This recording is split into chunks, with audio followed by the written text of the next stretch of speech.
were discussing what is administration, what is management, what are different functions of management. Then we talked about files, five important functions which he gave about management. If you remember that, then the things would be much easier for you to understand at this stage.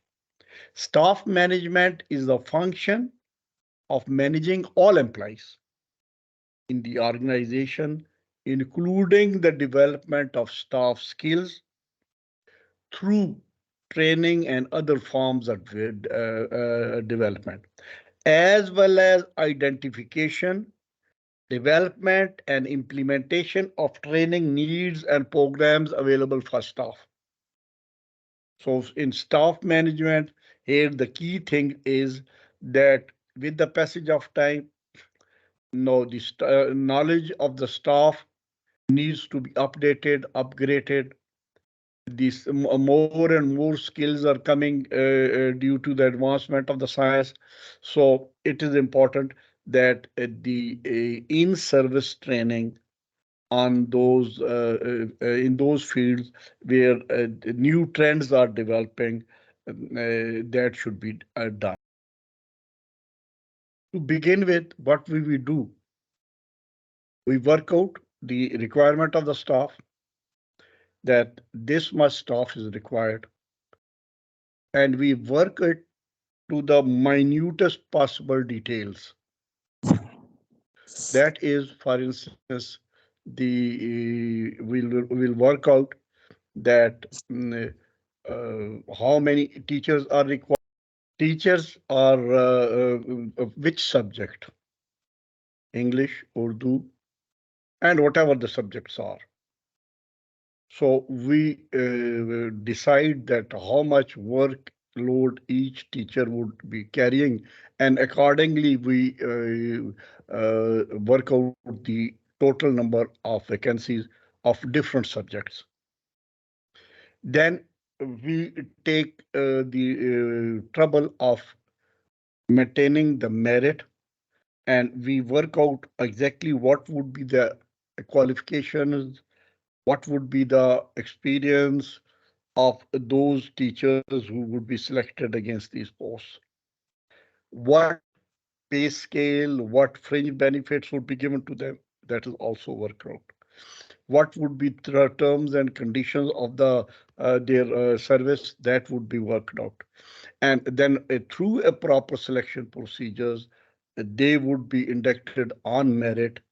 And once they are inducted on merit, the job is not over. There is always room for improvement. So it is the headache of the management that they should work out how their capacity can be improved. So here comes the capacity building concept in staff management, which according to Webster's dictionary, capacity is the faculty or the power to produce, perform, and deploy. First thing is staff planning. And staff planning involves choosing tasks that must be performed to attain organizational goals. The teachers need to perform certain tasks. They are, of course, selected as teachers, but they have to do some administrative jobs also within the organization. So they should be precisely told, well, you are going to teach this class, this subject, but you are going to be member of the purchase committee also. You are going to be member of the canteen committee also. This is example. And there may be certain functions. There too, the teachers are given duties. Some are preparing meals for the guests. Some are serving meals for the guests. The other are making the when you go for the that particular functions. So they are properly trained, tuned, and then given jobs which are according to their level. You cannot tell a teacher to have cleaning or sweeping, right? Jobs which is according to their status, outlining how the task must be performed. Detailed should be given. For instance, a teacher is given class 5. He should be provided with the syllabus of class 5. If already somebody has prepared lesson plans, those lesson plans may be handed over to her. Maybe asked that she should improve upon those lesson plan and resubmit. That's a different thing. But at least she should know what is the program, what has been done before, what she's supposed to do, give them the outline of the task, and then hand over the task to her, indicating when they should be performed. Not only the task should be told, but also to be told that this is the timetable. At this particular time, you are going to take this class and going to teach this much and going to finish the syllabus by this deadline. Starting point, finishing point, and all those matters relating to it. Then second function of the management is staff organization.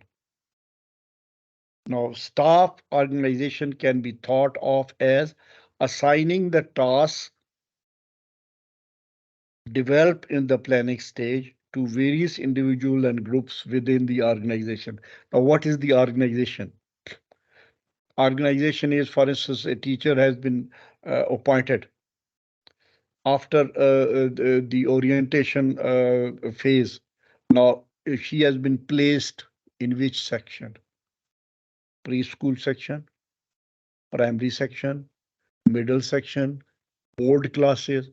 So she would be told that we have got an organization, we have got, and make her understand the organization.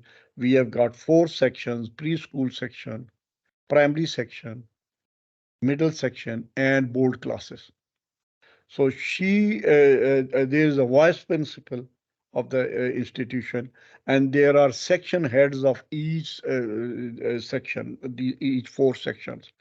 So she is told that, well, you are going to go into primary section, and the head of the primary section is that, okay, go and report to that.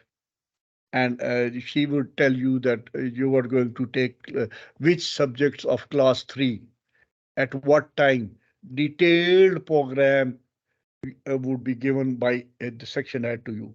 You would be responsible for all your work performance to that section head and the vice principal and the principal. But your immediate boss going to be your section head. Right. So the staff organization should be absolutely clear. These teachers are in this section, these teachers are in this section, and this is male section, this is female section, there's a vice principal of male section, vice principal of female section, and there are 4 section heads under each male section, and somebody who's placed in which section and has to perform what particular task in that section. Then third important function is staff influencing. Staff influencing is also referred to as motivating, leading, and directing. First, you have to say, well, I welcome you to this institution, which is elite institution, great institution, performing this task. You are very lucky that you have joined in, and we are also happy that your educational level is such that you have joined us. Now, see, This is how you have to work. This is what you have to perform. And the section head, the senior teachers, the vice principal, and others act as a role model and keep on directing and controlling her. Okay, do this, do that, don't do this, don't do that, come on time, take good control of the class, do not be too much friendly with the class. So staff influencing can be defined as guiding the activities of the organization members, excuse me, in the direction that helps the organization move towards the fulfillment of goals. That is staff influencing. Then staff controlling. That there's a shade of difference between staff influencing and staff controlling. And here we let you know what is the difference. Staff controlling is the following roles played by the manager. What are those roles? Gather information that measures performance. The managers keep on collecting information that reflects the performance. For instance, in first monthly test, what was the result of the class? What was the result of the class in the semester examination? How many students got A grades, B grades, C grades, and how many failed? Gather relevant information. Information may be coming from the parents also. Compare present performance to pre-established performance norms. Now, the earlier teachers, they had this level of performance, higher or lower, whatever the case may be. Compare it with it. Determine the next action plan and modification for meeting the desired performance parameters. If the parameter, the teacher or the employees is falling lower than the expectations, analyze the situation, tell the staff how to improve the things. So staff controlling is an ongoing process which goes on and on and on.